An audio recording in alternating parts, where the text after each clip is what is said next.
still trying it yet one more time to get the system to work, and I couldn't. So I asked Jan to text Bill and send and ask Bill to come in early to try and fix it, and he did.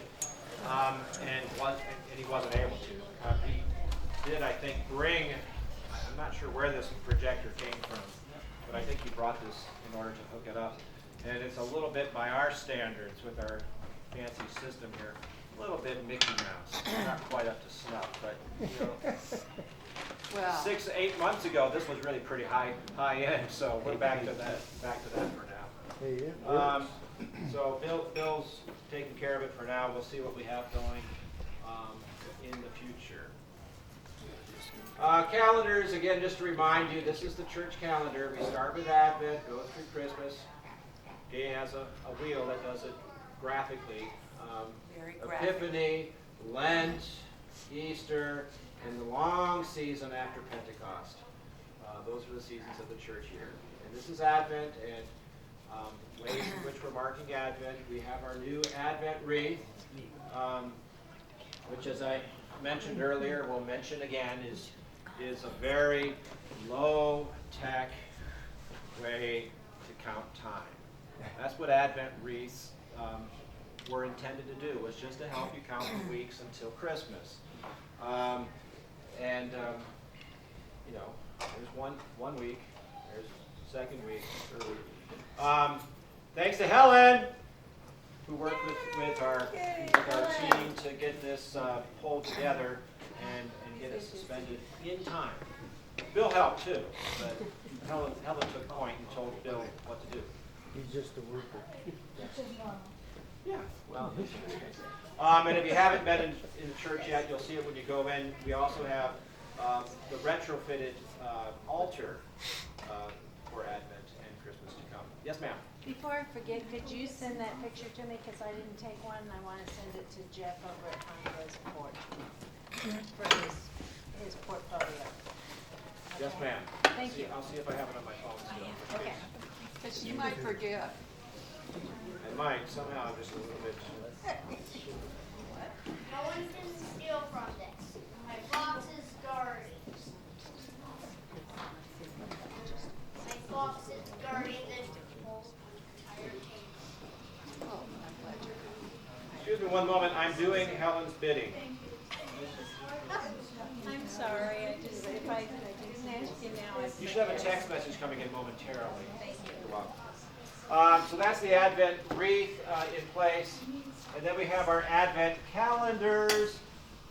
Today, the first Sunday of Advent, that's how mine came out. I'm really not happy with it, but I suppose maybe there's just permission for you to do it your own way. You don't have to make it perfect, whatever perfect is. So we have these available this morning. Very low tech. And then we have the high tech version. Advent word, hashtag Advent word, starts today. And I did take a moment to, what? I don't want to sign up. I already signed up. But that's how you do it, actually. You go to the link that we gave you in the bulletin. It'll invite you to write. You can write Mr. or Mrs., whatever you want. First name, last name, give them an email address. I don't remember signing up, but I got it. If you were signed up in the past, you're signed Did up they, now. do they send it to you if you were signed up last year? They should. You might Oh, want to good. check it. If not, that's how you'll go and find Okay. it out. So there's today's meditation. Wake up, and then it said words. And obviously, I just scroll down below the page. But there's an image of apparently what it looks like waking up this morning in Austin, Texas. People have put pictures of going to church in the morning. Somebody has their cup of coffee, their newspaper, and their journaling. Somebody has a cat who's going to wake up their disciplines, I guess. Singing. Oh, there we go. Sleepers Wake. That's an Advent hymn. That's good. Candles. Somebody got more creative. Oh my gosh. Keep your eyes on what comes from God and make way for coming in. I don't like the way that looks. So, It's just on Twitter. You can, all kinds of social media. These are, it looks like from Instagram. Those are Instagram. That's Instagram. Well, that's Twitter. That's Instagram. I just did I just did it that way. I posted a picture this morning for Wake Up. I doubt you'll be able to see it.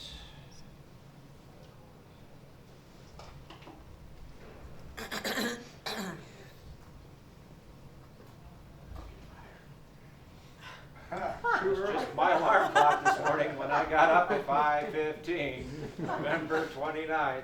That was Wake Up for me. So, all right. That's mostly just silliness at this point. Okay, back to where we were.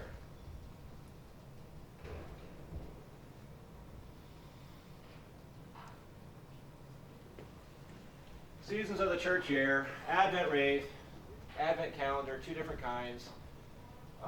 This was what I actually posted 50 weeks ago on the second Sunday, that should be 51 now, on the second Sunday of Advent last year was also Wake Up. It comes up every year for Advent.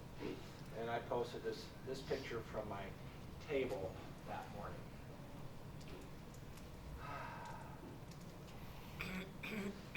And in the newsletter, in case you haven't yet seen it, and we do have copies floating around, you will note there was a 4-page section in the center fold talking about Advent and different things you can do, including a checklist for you to think through what to do. I just point out that you have the tree over there, you have the table over here with alternative giving options, and earlier in the service, and you'll hear later at the next service, you have the invitation to support Christmas baskets and gifts for the Christ child. Barb neglected to mention, she felt bad about it, but she mentioned a lot.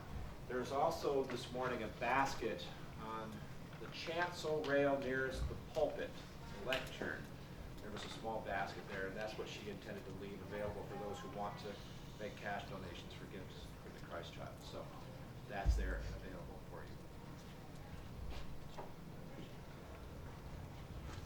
Calendars. We talked about the seasons, and just to remind you, in case you don't remember, we have a 3-year lectionary cycle. I don't pick the readings we read on Sunday mornings, as is the case in some traditions, but the mainline churches generally, and certainly the Episcopal Church emphatically, as well as Roman Catholic churches, we follow a lectionary. We have the readings given to us.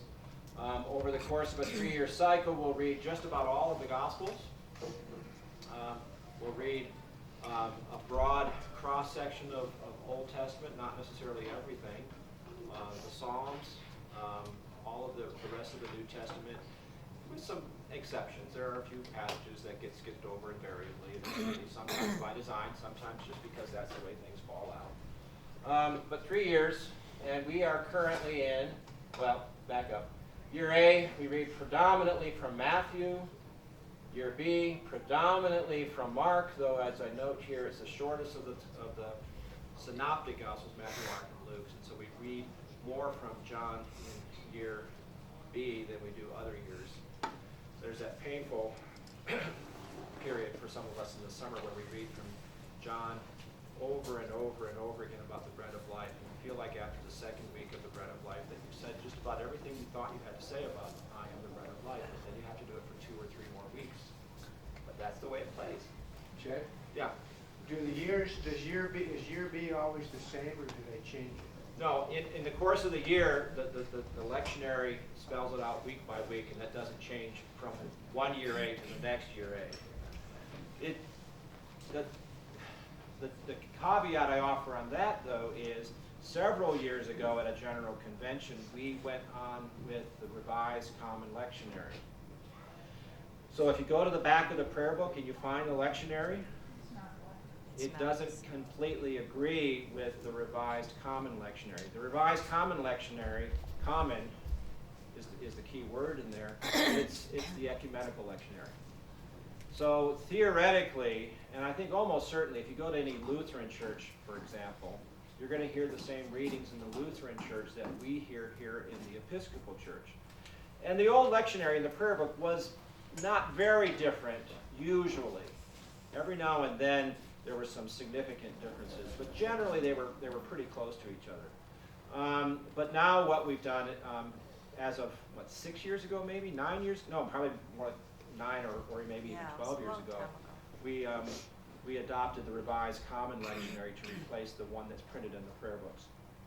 And if you want access to that, it's always online. It's online Under every Revised week. Common Lectionary, and you can just go on and put that up above, and it'll come up with the readings for the week. And as I say, usually it's very similar to what we always did, but it did change a little bit. And there were some of us who had been preaching with the old prayer book lectionary, who read the Revised Common Lectionary and said, "Wait a minute, no, that's not right." We got curmudgeonly.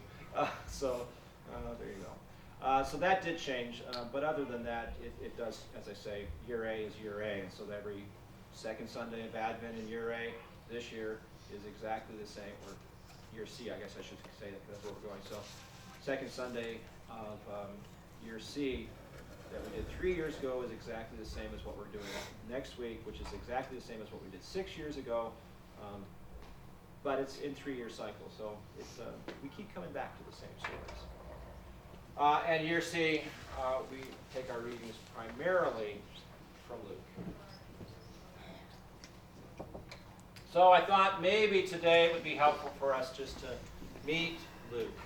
And I waited a little bit to see if I wanted to continue with this for Mary Ann Borg's presentation last week, because I was a little concerned she was going to steal all my thunder. And she really didn't. She talked about the ways in which the different evangelists approach it and the ways in which they tell the stories. She did cause me a little consternation, and I'm going to have to think on this some more when she talked about the dating of these different gospels. But the fundamental point that she made was certainly one that that still pertains. If, for example, that's Jesus on the cross, you can see that the vantage point of this person is different than, say, the vantage point of the centurion there at the foot, and everybody else there at the top. But this is the importance of this graphic, this cartoon here. Is everybody's circling the cross all the way around the other side. They're all looking at it. They're looking at the same thing. They're describing the same event, but their pictures are invariably different, because everybody looks at things differently. There's an old, I think it's a Talmudic, how would you pronounce it? Talmud, but anyhow, there's an old teaching in the Jewish tradition that says you need 144,000 people to interpret a single verse in the Bible. That's one for everybody in the 12 tribes of Israel. So the idea is every person looking at every verse differently, combined gives you the whole. But no one vision of it is correct. And it's sort of the same idea here. So different vantages will yield somewhat different interpretations, different understandings. Yeah? Well, the other thing is that when I had the rabbi come into the EFM group, and he read just 5 verses of the sacrifice of Isaac in the Old Testament. Each verse, after every verse, he said, and in ancient Hebrew, it could mean this, or it could mean this, or it could mean this. And so we had 10 different things that could have meant more than that by the time we read those 5 verses, because ancient Hebrew had so many nuances and things. And as I understand it, one of the other differences between the Jewish interpretations of the Bible versus sort of mainline and Christian understandings of how the Bible gets interpreted is the Jewish tradition loves to argue about it. Absolutely. Their point is the Bible wasn't given to you to clarify things. It was given to you to invite questions and invite you to engage with the text and with one another about what the text is talking about.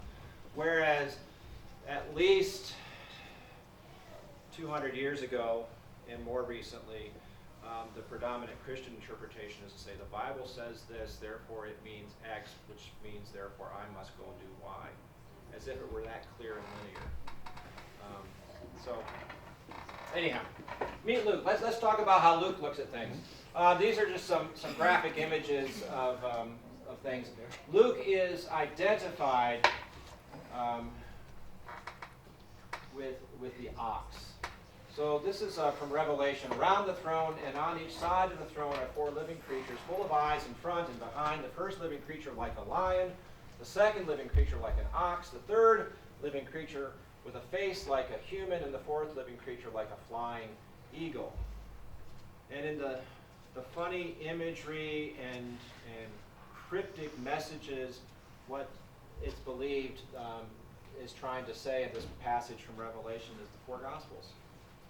It's because in Revelation, nothing is straightforward and clear. It's all symbolic. It's all imagery. It's all something else. And so so this goes back to ancient Celtic stuff.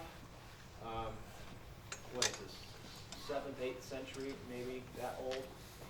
So you have the same text being interpreted with graphic images. This is for the Smart Gospels or So is there Book of Kells. consensus with the, There's not always agreement, but generally there is agreement that the Okay. eagle is John, the ox is Luke, the one with the face of a human is Matthew, and the lion is Mark. Sometimes somebody says it's no, but generally that's the common agreement. This is another, same symbology. The ox is Luke, just for whatever that's worth. One of 3 synoptic gospels. We talked about that in church 1 a little bit. Sin, as in synagogue, means coming together. And optic, the way you see things. So 3 of the gospels follow very clearly the same general outline. Matthew, Mark, and Luke. Where there is agreement with everything Mary Ann said last week, Mark is by most everybody's belief the oldest of the 4 Gospels and the oldest of these 3 synoptic Gospels in particular. Matthew and Luke coming later. Where Mary Ann rocked my world last week, and I don't know what to do with it yet, is she did say that that Matthew was probably written 80 to 90 AD, so probably 10 to 15 years, maybe 20 years after Mark's Gospel was written down. And that's sort of what the date I had in my head. I always thought, and she did, I think, say that this is new scholarship. I always thought the old scholarship and that Matthew and Luke are roughly contemporary with each other. And she says, oh no, Luke is written much later. I don't know how much difference that really makes to us now, because much later then is not so much of a difference now. And the audience to which Luke is addressing the gospel doesn't really change with what she was talking about from what I think most of us were taught, but it is an interesting question. Yes, ma'am. I think they think that Luke was written later because it has a Greek influence. Yes, absolutely. That's what I remember. That's what she said, and she said, and her point is that it clearly represents a Gentile audience, and Luke himself, whoever Luke was, again, she did say this, and I remind you of this, is we don't know the names of the authors. Tradition has assigned names to the 4 Gospels, but they didn't come originally written with somebody's name on the cover page. And so many of our contemporary ways of trying to assess literature just don't pertain when you're dealing with very ancient ways of writing and different understanding. They had no sense of history as we do, because that's a 19th century creation. And an artificial one at that, is if we actually could ever objectively tell you what happened. But don't get me started down that primrose path. Again, the dates may difference, but I think this notion still pertains. They call it the two source hypothesis. And the thinking is that Matthew and Luke follow the same outline generally, not always, but generally the same outline that we see in Mark. Whereas John seems to not care so much about the same chronology of events. But but Mark tells a story in a certain way that Matthew seems to pick up, and so too Luke.